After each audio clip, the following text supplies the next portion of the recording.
Hello दोस्तों, स्वागत हमारी आज की नई वीडियो में। आज की इस वीडियो में हम आपको कराने जा रहे हैं 30 महत्वपूर्ण बहुविकल्पीय प्रश्न जो कि मोस्ट इम्पॉर्टेंट हैं आपकी पूरी बुक के लिए।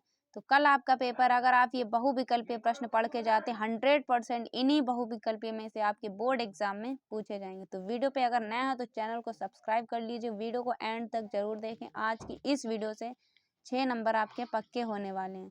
तो सबसे पहला है, विद्युत फ्लक्स का मात्रक होता है वोल्ट सेकंड, एम्पियर सेकंड या वोल्ट मीटर या एम्पियर मीटर। तो इसका करेक्ट आंसर होगा वोल्ट मीटर।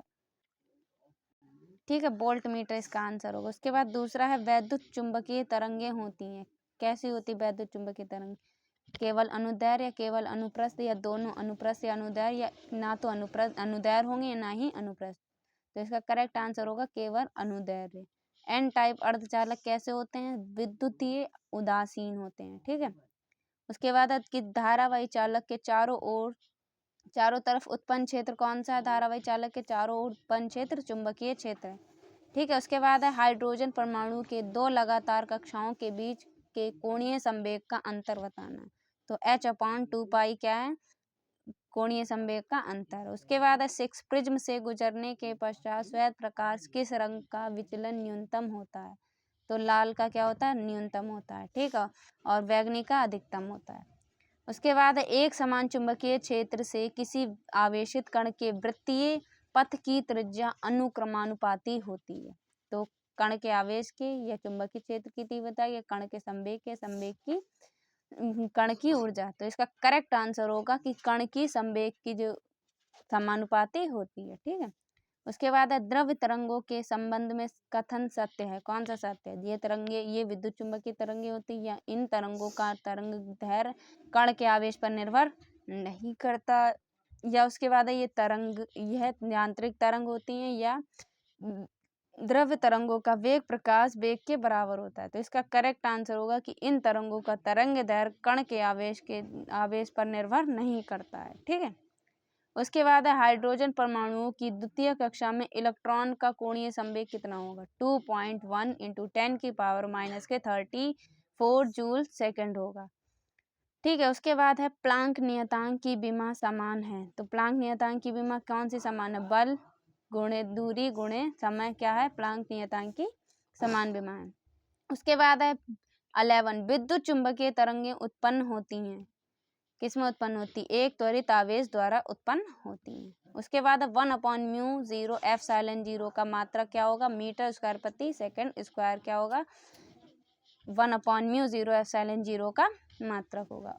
उसके बाद चांदी का परावैद्युतांक होता है। परावैद्युतांक को K से लिखते हैं। तो किसमें ज्यादा होता है? K = infinite. तो कितना होता है? इनफाइनाइट, अनंत होता है। ठीक है, उसके बाद 14 निम्नलिखित में से कौन सा मूल कण नहीं है? तो पॉजिट्रॉन, इलेक्ट्रॉन, न्यूट्रॉन, ये सब क्या है? मूल कण है, मतलब ये मूल कण है। उसके बाद जो अल्फा कण है वो मूल कण नहीं है। उसके बाद पी प्रकार का अर्धचालक बनाने के लिए शुद्ध जर्मेनियम में मिलाए जाने वाला अपद्रव्य होता है। फास्फोरस, एंटीमनी या आर्सेनिक या एल्यूमिनियम। तो अपद्रव्य कौन सा मिलाया जाता है? एल्यूमिनियम का अपद्रव्य मिलाया जाता है। ठीक है, ये बहुत ही इम्पोर्टेंट क्वेश्चन है बहुविकल्पीय। अगर आप ये 30 बहुविकल्पीय पढ़ लेते तो इन्हीं बहुविकल्पीय में से कल 6 मार्च को आपके 6 नंबर पक्के होने वाले हैं। तो जल्दी से वीडियो को लाइक कीजिए, वीडियो को एंड तक जरूर देखिए। इस वीडियो से आपके 6 नंबर पक्के होने वाले हैं। तो वीडियो को एंड तक जरूर से जरूर देखें। उसके बाद आपके लिए हमने फिजिक्स की मोस्ट इंपॉर्टेंट प्लेलिस्ट बना दी, जो कि हमने लिंक डिस्क्रिप्शन बॉक्स में डाल दी। उसमें सारे ही इंपॉर्टेंट आपके डेरिवेशन करवाए गए हैं और भी बहुत इंपॉर्टेंट क्वेश्चन इस प्लेलिस्ट में हमने ऐड कर दिए। तो जाके उस प्लेलिस्ट को जरूर से जरूर देख लीजिए, लिंक डिस्क्रिप्शन बॉक्स में। उसके बाद है 16 निर्वात की विद्युतशीलता का मात्रक है कूलाम स्क्वायर प्रति न्यूटन मीटर स्क्वायर। ठीक है, उसके बाद एक AMU में तुल्य ऊर्जा है तो 931 होती। एक MU में 931 मेगा इलेक्ट्रॉन वोल्ट होते हैं। ठीक है, उसके बाद है, किरचॉफ का प्रथम नियम किस संरक्षण पर आधारित है? तो किस संरक्षण पर आधारित है? आवेश संरक्षण पर आधारित है किरचॉफ का प्रथम नियम। ठीक है, और इसके आपको ये कमेंट में बताना कि किरचॉफ का दूसरा नियम है वो किस पर आधारित है। ठीक है, तो कमेंट बॉक्स में जरूर से जरूर बताइएगा। विशिष्ट प्रतिरोध का मात्रक है, तो विशिष्ट प्रतिरोध का मात्रक ओम मीटर होता है। उसके बाद सूर्य की विकिरण ऊर्जा का स्रोत है, सूर्य की विकिरण ऊर्जा का स्रोत नाभिकीय संलयन है। जो बहुत ही इंपॉर्टेंट क्वेश्चन है, बहुत बार बोर्ड एग्जाम में पूछे गए, रिपीटेड क्वेश्चन है और ये 2025 के लिए मोस्ट इम्पॉर्टेंट होने वाले हैं। उसके बाद है 21 क्वेश्चन, एक इलेक्ट्रॉन वोल्ट का मान कितना है, तो 1.6 इंटू 10⁻⁻⁻⁹ कूलम, ठीक है, जूल। उसके बाद है आपके 10 और हैं। 10 माइक्रोफैरड धारिता वाले संधारित्र को 10 वोल्ट तक आवेशित करने पर उसमें संचित ऊर्जा होगी।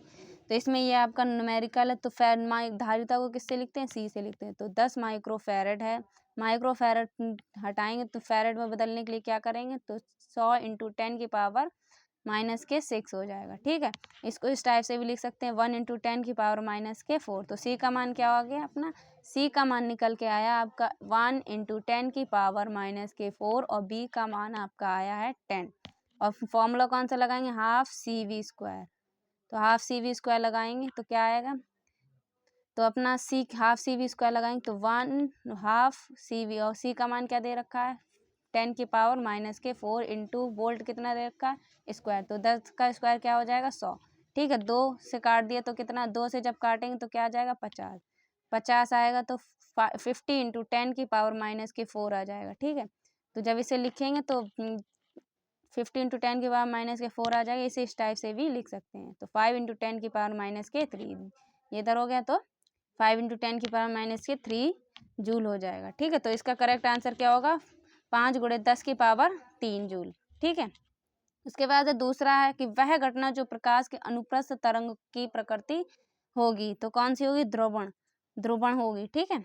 उसके बाद है किसी गोलीय दर्पण की फोकस दूरी f है एवं वक्रता त्रिज्या r है, तो इसका संबंध बताना है, ठीक है। तो क्या फॉर्मूला हो जाएगा, r बराबर 2f, r बराबर 2f, तो इसका संबंध क्या हो जाएगा, f/2।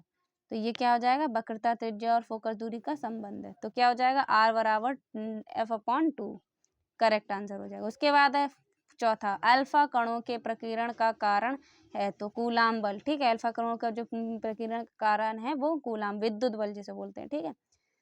उसके बाद है चुंबकीय क्षेत्र का मात्रक क्या है, चुंबकीय क्षेत्र का मात्रक न्यूटन मीटर स्क्वायर गुणे एम्पियर इनवर्स 1 होगा, ठीक है। उसके बाद है 6, आइंस्टीन के प्रकाश वैद्युत समीकरण में निम्नलिखित किस संरक्षण के नियम का पालन करती है। तो जो आइंस्टीन का जो प्रकाश वैद्युत समीकरण है वो किस संरक्षण के नियम का पालन करती है, तो जो प्रकाश नियम है वो ऊर्जा संरक्षण के नियम का पालन करती है। उसके बाद है 7 कि 8 कूलाम ऋण आवेश में उपस्थित इलेक्ट्रॉनों की जो संख्या है वो कितनी है। तो कूलाम, इसमें क्या लगाना, हम लोगों को निकालना है इलेक्ट्रॉनों की संख्या। तो इलेक्ट्रॉनों की संख्या को हम लोग n से लिखते हैं। तो क्या निकालना, हम लोगों को n निकालना है। इसमें फॉर्मूला कौन सा लगेगा, इसमें लगेगा फॉर्मूला Q बराबर Ne। तो Q दे रखा है 8 कूलाम है, तो Q दे रखा है 8 और अपना n दे रखा, n निकालना है और इंटू ई कितना, ई का फॉर्मूला क्या हो जाएगा, तो हम इस फॉर्मूले को इस टाइप से भी लगा सकते हैं, Q बराबर Ne है तो इसको हम लोग लगा सकते हैं n = Q/E। तो इससे जब लगाएंगे तो क्या आ जाएगा, 8 आ जाएगा, अपॉन में आएगा 1.6 इंटू 10⁻⁻⁹ जब पॉइंट हटाएंगे तो एक 0 बढ़ेगा, तो 16×5 = 80 हो जाएगा। तो क्या आंसर आ जाएगा अपना 5 इंटू 10⁻+14, क्योंकि नीचे माइनस के 19 था, ऊपर जाएगा तो कितना हो जाएगा +19। तो इसका करेक्ट आंसर होगा 5 इंटू 10⁻+19, ठीक है। उसके बाद है वैद्युत विभव का मात्रक क्या है, वैद्युत विभव का मात्रक कूलाम प्रति जूल होगा। इसका करेक्ट आंसर होगा कूलाम प्रति जूल। उसके बाद है आपका क्वेश्चन, चुंबकीय आघूर्ण का मात्रक क्या है, तो न्यूटन एम्पियर मीटर होगा या एम्पियर मीटर स्क्वायर होगा या वेबर प्रति मीटर स्क्वायर होगा या हेनरी होगा। तो चुंबकीय आघूर्ण का जो मात्रक है वो होगा एम्पियर मीटर स्क्वायर। इसका करेक्ट आंसर क्या होगा, एम्पियर मीटर स्क्वायर। उसके बाद है 10, स्वप्रेरकत्व का मात्रक हेनरी के समतुल्य होगा। तो स्वप्रेरक का जो मात्रक है वो तो हेनरी भी होता है, उसके समतुल्य कौन सा और होगा, ठीक है। तो वोल्ट एम्पियर प्रति सेकंड होगा या वोल्ट प्रति सेकंड होगा या एम्पियर सेकंड प्रति वोल्ट होगा या वोल्ट सेकंड प्रति एम्पियर होगा। तो जो स्वाप्रेरकत्व का मात्रक हेनरी के समतुल्य है वो है वोल्ट सेकंड प्रति एम्पियर। ठीक है, तो ये थे आपके 30 बहुविकल्पीय प्रश्न जो कि बहुत ही इम्पोर्टेंट है आपके बोर्ड एग्जाम के लिए। अगर आप ये 30 बहुविकल्पीय पढ़ लेते हैं तो आपके इन्हीं में से शायद आपके कल 6 मार्च में आपके ये बहुविकल्पीय प्रश्न फंस जाएं। तो वीडियो पे अगर पहली बार देखे हैं तो प्लीज़ चैनल को सब्सक्राइब कर लीजिए और वीडियो को लाइक कीजिए और नोटिफिकेशन बेल को ऑन कर लीजिए। हम मिलते हैं आपसे एक और अगली वीडियो में, तब तक के लिए जय हिंद। और फिजिक्स में आप फोड़ के आना 70 में से 70। All the best for UP board exam physics. तो मिलते हैं अगली वीडियो में, तब तक के लिए जय हिंद, जय भारत।